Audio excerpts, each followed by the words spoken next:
Hi friends, అందరూ ఎలా ఉన్నారు?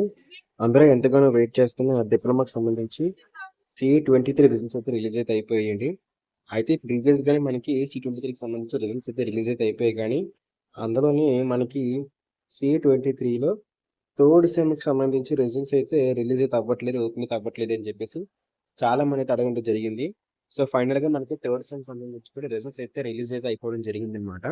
ఒకసారి మనం ప్రీవియస్‌గా చూసుకున్నట్టయితే క్లారిటీగా ఇక్కడ మనకి క్లిక్ చేసి చూపిస్తున్నాను. అది C20కి సంబంధించి సిక్స్‌కి సంబంధించి రిజల్ట్స్ అనమాట. సో, మీరు చెక్ చేసుకోవచ్చు. అలాగే ఇక్కడ చూసుకున్నట్లయితే C23కి సంబంధించి రిజల్ట్ అయితే ఉంది. ఒకటి చూడండి, బ్యాక్ రండి ఒకసారి, ఇక్కడ చూస్తున్నారు కదా, ఇక్కడైతే ఉంది. సో, అయితే మీరు C23కి సంబంధించి రిజల్ట్స్ క్లిక్ చేసిన తర్వాత ఇక్కడ మీ యొక్క పిన్ నెంబర్, మీ యొక్క సెమిస్టర్ దగ్గర వచ్చేసరికి సో, ఇక్కడ మీరు థర్డ్ సెమ్ సెలెక్ట్ చేసుకొని మీకు పిన్ నెంబర్ ఏదైతే ఉందో సో, ఆ పిన్ నెంబర్ ఇక్కడ ఎంటర్ చేసి సబ్మిట్ కొట్టినట్లయితే మీకు ఏంటంటే మొత్తం మీకు ఇప్పటిలాగే C23 సంబంధించి రిజల్ట్స్ అయితే థర్డ్ సెమ్ ఇంకా ఫస్ట్ ఇయర్ సంబంధించి రిజల్ట్స్ అయితే మీకు రిలీజ్ అయితే అయిపోతాయి అనమాట.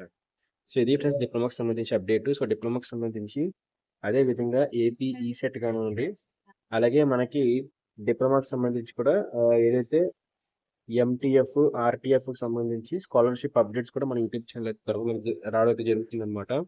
సో, ఖచ్చితంగా డిప్లొమా వాళ్ళందరూ కూడా ఖచ్చితంగా సబ్స్క్రైబ్ చేసుకోండి. సబ్స్క్రైబ్ చేసుకొని బెల్ నోటిఫికేషన్ అయితే మాత్రం ఖచ్చితంగా ఆల్ అయితే పెట్టుకోండి. Thank you friends. బాయ్.